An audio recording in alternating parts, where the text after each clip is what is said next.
Welcome in, everybody, to another episode of Fantasy Football Picks and Bets. I am Lauren Carpenter, and we are heading into Week 11. And as always, my friends, this episode is brought to you by PrizePicks, and if you haven't done so already, head on over to PrizePicks.com, use the promo code MMN, and you get your deposit of up to $100 matched. PrizePicks is a ton of fun. I love playing PrizePicks. They don't just have NFL, they have other sports as well, but y'all can get involved in our 7-Eleven challenge here at Mayo Media Net.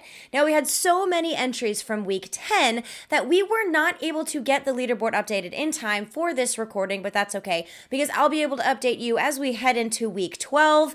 But guys, it's so hard to believe that Week 10 is already in the books. Week 9 is already done, and we are heading into Week 11. Now, it is Monday evening. You are either watching this tonight on Monday night prior to the Monday Night Football game, or you are watching this on Tuesday morning. Either way, we have injuries, we have waivers, we have streamers, and we are getting you ready to make that last final push to get into your fantasy football playoffs. So, before we get into any sort of the fun stuff like we have with streamers and waivers, like I said before, we have to talk about some injuries, which are not so fun. Now, Aaron Jones, there is some good news here. He is the running back for the Green Bay Packers, and he hurt himself. It looked nasty, a little scary. A.J. Dillon did have himself quite a game because of that, but hey, he was doing well in his own accord anyway, but you know, it is what it is. But Aaron Jones only suffered an MCL sprain, and he is likely to only miss 1, maybe 2 weeks. So that is the good news for all Aaron Jones and Packers fans, but Aaron Jones managers, most importantly here for fantasy football. Not on the super great, news side here is Cordell Patterson. He sprained his ankle, and he is likely to miss several weeks. Mike Davis' experiment is just done, but what are you supposed to do? I'm going to go over Wayne Gallman, and he actually looked pretty well coming in, did the second half of this game after Mike Davis was already benched. So that's kind of a hot mess when it comes to what is happening, in Atlanta with the Falcons. So that's no fun. Now, not really fantasy relevant per se, but sad news is Chase Young did tear his ACL, so he is out. He is one of those explosive defensive players for the Washington football team, which isn't good because Sweat is also out with a broken jaw, or fractured jaw, so this isn't good for the Washington football team. Plus, it's just not good anyway because Chase Young is one of those really fun players to watch on the football field. And last but not least, we do have Baker Mayfield, quarterback for the Browns. He suffered a knee contusion, which is a very fancy way of saying a knee bruise, so I guess that's good news if you roster Baker Mayfield. Although next time I have a bruise, I'm total using contusion, because that is an exciting word to think about when you're like, it hurts so bad it's a contusion, not a bruise. Doesn't it sound so much worse than saying like, ow, my knee's bruised? It's a contusion. Like, it's serious. It's medically serious. CeeDee Lamb also had an arm contusion. I'm not likely to miss any time there, but just either way, keep your eye on their status moving forward. And before we jump into our waiver wire and streamer targets, remember, head on over to PrizePicks.com, promo code MMN. You get your deposit of up to $100 match. Join in on the fun on the 7-Eleven challenge. It's very easy. All you do is 5 over-under picks from the Sunday and Thursday game. Just don't do the Monday night game. Change your bet amount to $7.11, and boom, you're in. We have prizes all across the board, first, second, third, dead middle, dead last. These are places that you get prizes. It's kind of unbelievable, but that's what we do here at Mayo Media Net for the 7-Eleven challenge. And there's also a link in the description of this video. It'll take you right there. Remember, promo code MMN, get your deposit of up to $100 matched. Now let's start off with the running back position. Ramondre Stevenson, running back for the New England Patriots, had himself a game without Damian Harris. He had I'm going to actually go with week 9 first. He had 10 rushing attempts for 62 yards, 2 targets, 2 receptions, and 44 yards. Now, that was with Damian Harris mostly on the field, but he actually missed most of the fourth quarter and still had some pretty decent numbers. So, week 10 against the Browns, he had 20 carries, 100 rushing yards, 2 rushing touchdowns, 2 receptions on 5 targets and 14 yards. The passing game wasn't really all that awesome, but either way, He had over 20 points in PPR scoring. He looked fantastic. They're playing Atlanta, and then they have Tennessee and Buffalo. Tennessee and Buffalo I don't love, but Atlanta, there definitely could be opportunity here, even with Damian Harris coming back. Now, is he going to see that kind of huge of a workload again? Unlikely, but I don't know how much that's really going to come down. Damian Harris might be that goal line guy, which kind of stinks if you're really banking on those touchdowns, but he's getting a lot of volume, and he's doing a lot with it. Again, this is Ramondre Stevenson, running back for the New England Patriots, and he is 21-ish% rostered. And I guess the Jeremy McNichols experiment is over, which made me sad because I really had high hopes for him, but it just didn't pan out. Instead, D'Onta Foreman, he was the one that ended up looking solid, looking very solid in that backfield for the Titans. He is only 2% rostered. Jeremy McNichols did almost have a touchdown, but that's like horseshoes and hand grenades. So I'm going to really have to abandon Jeremy McNichols as much as I really, really don't want to, because D'Onta Foreman had 11 carries for 30 yards. He also had 2 receptions on 2 targets for 48 yards. Which is weird because it kind of sounds very Ramondre Stevenson-esque numbers minus the 2 touchdowns. Even if he ends up playing that back role, which he is going to still kind of do to Adrian Peterson, he still has really good value as a flex play. And again, he is one injury to Adrian Peterson away to being the bell cow workhorse back in this Titan offense. Let's cross our fingers that does not happen. They're going to see Houston, New England, and then Jacksonville. I don't hate it, but I also don't really love it. It's kind of one of those middle of the ground things, but this is the running back position here in fantasy football heading into week 11. So beggars and choosers here is kind of the phrase I'm going to throw out there. Again, D'Onta Foreman of the Tennessee Titans, 2% rostered. Now, I mentioned Wayne Gallman at the beginning of this show, and now I'm going to go into Wayne Gallman just a tad here. He is only 1% rostered for the Atlanta Falcons. This is bad. It's really bad for the Falcons. Wayne Gallman is a serviceable backup. He's not absolutely terrible. I really like what he was able to do with the Giants. He did have 15 carries for 55 yards in this game. He had 1 reception on 2 targets for 21 yards. But again, this is really going to be Cordero Patterson's role when he comes back, so I don't see Wayne Gallman as being a thing like rest of season. But he is going to be a necessary piece that you should be targeting if you need somebody for week 11. It's not pretty. I don't like it. And especially don't like it because they're playing New England this week, which is gross. But they do face Jacksonville, and then they will play Tampa Bay. So I don't hate those two either, but might be a necessity ad that you have here, and he should be widely available since he is only about 1% rostered. And I'm going to give an honorable mention out here to Eno Benjamin. He is the replacement, if you will, for Chase Edmonds since he is out. This was not a pretty game at all. Like, it was just gross for the Cardinals. It was... If you want to just look up what game scripted out means in the dictionary, this is exactly what it is. They had a 34-10 loss. He had only 6 carries for 22 yards. He did return 2 kicks for 55 yards, which was kind of exciting. But, even James Conner didn't have a very good game because they were down by so much. And Conner had, 10 rush attempts for 39 yards. He did get the touchdown, which did save his fantasy day. And he saw, 4 targets, 3 receptions, 25 yards. That was the James Conner. So I want to give a nod to Eno Benjamin because even though his game was not great, it just wasn't really there for the running backs either way. Hopefully when Kyler Murray comes back and maybe DeAndre Hopkins comes back, Eno Benjamin will see a little bit more opportunity. I don't really love his upside, but again, this might be a necessity play here if he is available since he is only rostered in 13% of rosters out there. So you might need to do it. They're playing Seattle this week, which is awful against the run. They are terrible against the run. Look what A.J. Dillon was able to do, even though A.J. Dillon is a very talented running back. But Seattle is terrible against the run. So I do like the idea of, Benjamin here for week 11. But then they play Chicago and then the Rams. I don't really like that one as much, I should say. All right, now let's jump into our wide receivers here. Now, there are 3 names I'm going to mention that if they are somehow miraculously available, you should scoop them up off of your waiver wire. That is Michael Gallup, wide receiver for the Dallas Cowboys. He went 3 for 5 and 42 yards. I know it's not super flashy. Those numbers will likely change. Cowboys are heating up and they got something to prove, and Michael Gallup is incredibly talented. Darnell Mooney, they are coming off of a bye. And prior to that, he had this is fun because he also had a rushing attempt for a rushing touchdown, and he had a receiving touchdown on 6 targets, 3 receptions, and 41 yards. So I really like Darnell Mooney moving forward for the Bears. And then Elijah Moore, he did save his day with a touchdown from Joe Flacco, of all people, for the Jets. And I know the Jets aren't very exciting, but Elijah Moore is one of those rare exciting pieces on that offense. He did see 6 targets for 3 receptions for 44 yards, and again, he did catch that 1 touchdown very late in the game from Joe Flacco. Now, here are some other names that are interesting too. Also, those players I just mentioned are likely rostered. Like I said, I think they're 48 to 50% and up. So if they're available, scoop them up. They might not be. Another name that might not be rostered because people were, anxiously hanging on hope to this player. And now that Cam Newton is with the Panthers, is it something once again? It's Robbie Anderson. He is 46% rostered with the Panthers.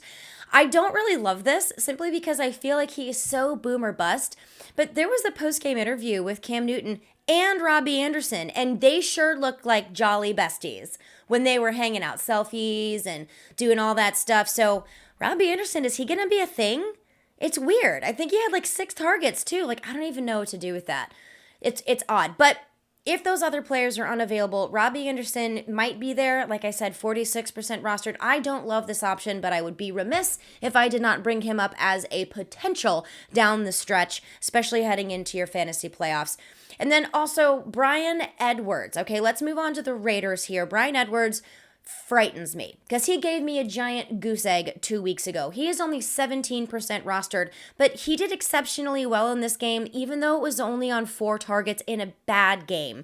I don't really want to call it bad. The Chiefs finally just showed up. Hey, where you been? It's week 10. What's going on here? Anyway, he had 4 targets, 3 receptions, 88 yards, and a touchdown.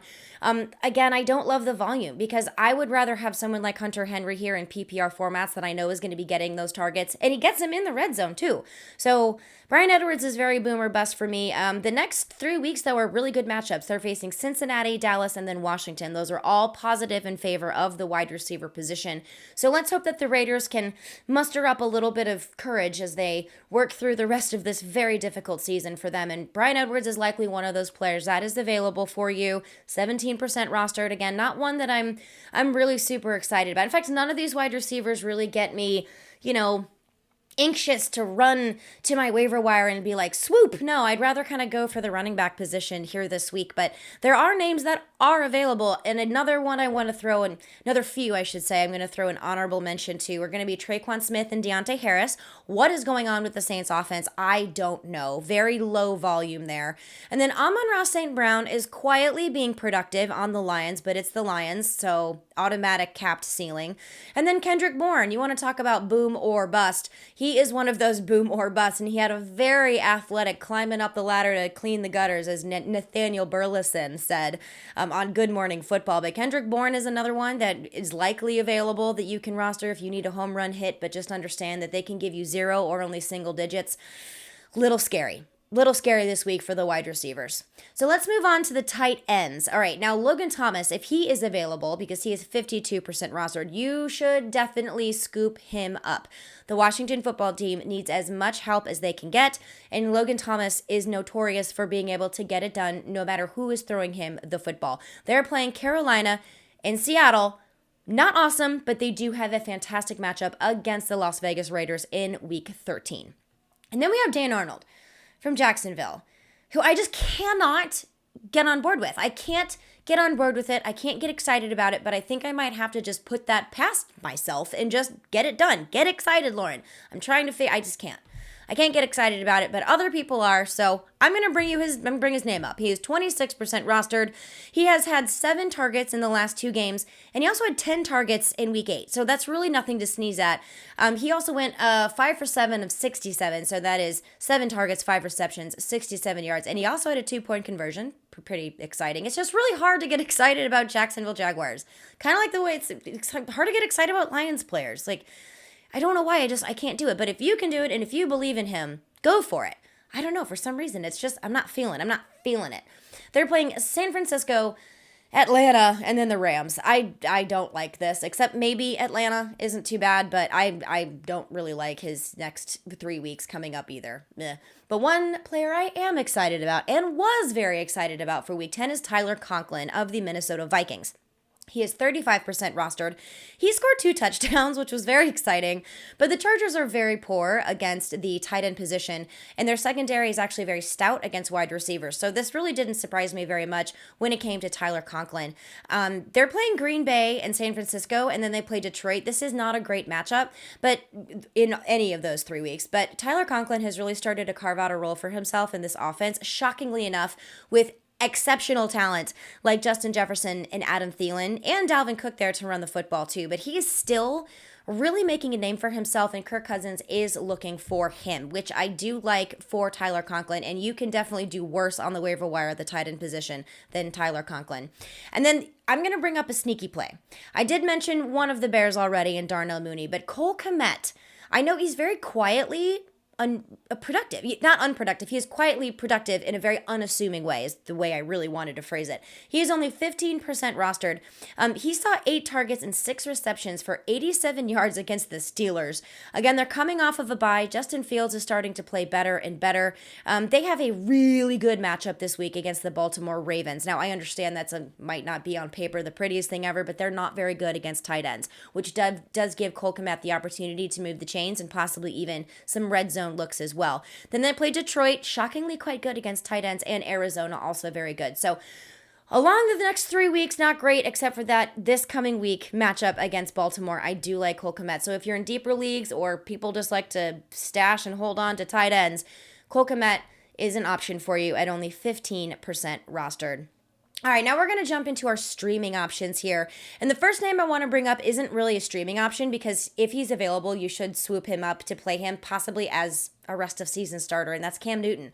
I already brought his name up. He did very well in his first game in, and I think he knew maybe 4 plays. Didn't matter because he scored on 2, and I think he played 8 snaps or something. I don't know. It was very strange, but he's back. I mean, I think I sounded more of like a man than he did when he yelled it on the field.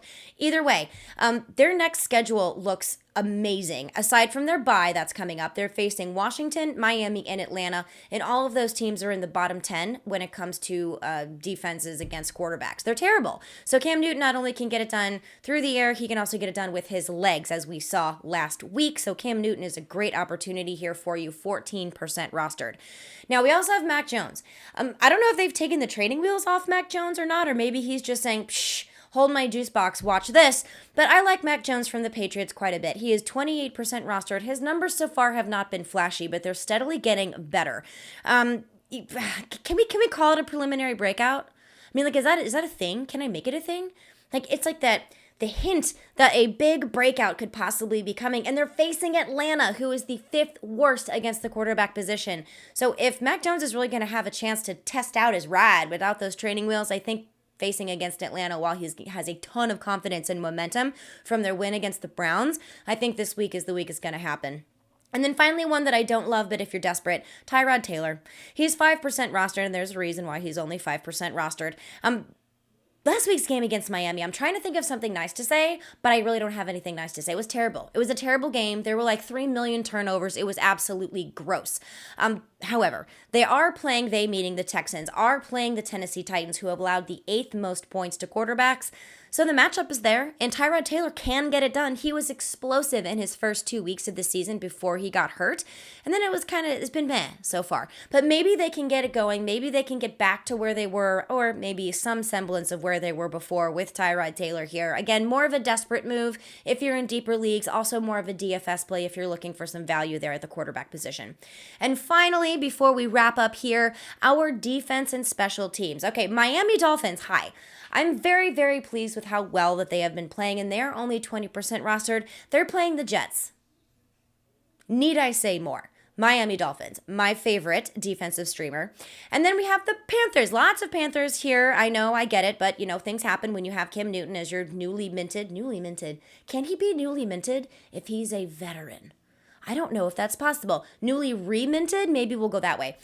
Panthers defense, 30% rostered. They're facing Washington. Washington has struggles all across the board. They've also allowed the 10th most points to the two opposing defenses. I almost said the quarterback position. Wrong, streamers, to the defenses. So I also like Panthers at 30% rostered. And that's all you have for me today. Remember to keep your eye on those possible waiver wire pickups that could be floating around from Monday night's game. Also, please go ahead and like this video and subscribe. If you have not subscribed yet, please do so. We have content that comes out every day for many, many different sports. Plus, Mayo Media Net's just cool. So you should subscribe to feel good about yourself and to make me feel good, because it always makes me feel good when people subscribe to our content. Also, make sure you're following us on social media at Mayo Media Net. You can follow me on social media at StepMomLauren. Remember, PrizePicks.com, promo code MMN. You get your deposit of up to $100 matched, free money. Come play along with our 7-Eleven challenge and have some fun with those prize picks. It's really easy, and it's kind of addictive, and I love it. Kind of obsessed. Anyway, good luck in week 11, everyone, and you will see me live on Sunday morning.